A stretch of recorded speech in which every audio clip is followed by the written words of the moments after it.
As you know, the European Union is Kenya's largest export market destination, commanding nearly 27% of our total exports, closely followed by COMESA, depending on the data that we get. However, in terms of trade, on 14th of October, we signed the Economic Partnership Agreement, which gives us a duty-free and a quota-free access to the European market. Our work is done. The agreement is in place.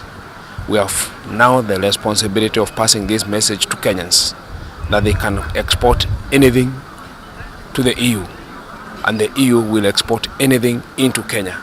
There's only a small variation in terms of sensitive products on both sides, for which we've just allowed for strategic reasons. We would wish to ask Kenyans to take advantage of this trade agreement and to come forward and engage so that we can give them more information. What is necessary is to know that trade is very legalistic. Iko na sheria nyingi sana. So despite the fact that we are saying we can export everything and anything into the EU, let us work within the law, because some of these things are foodstuffs, and the countries are entitled to make sure that their people consume good food and clean food. However, what we notice is that the European Union, under the Cotonou Agreement, has continued to support Kenya in terms of development assistance. We've just announced 437.5 million euros for the next 5 years. That translates to roughly 53 billion Kenya shillings, which is immediately available to the Kenya government, and the Treasury is in the process of getting that through the financial instruments that we have. On travel advisories, EU now operating as a single entity has a common security and foreign policy from which they process security information that they collect from all their missions here.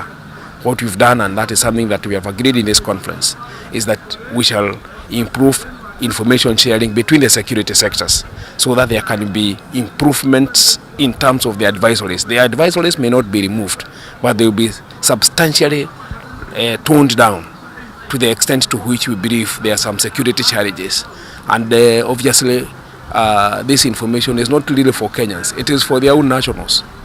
But nonetheless, we have seen that despite those incidences that are there in the European Union, there is no European country that has issued an advisory against another European country.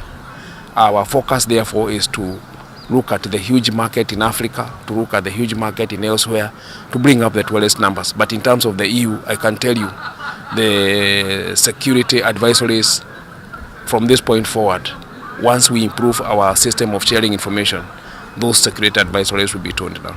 Thank you.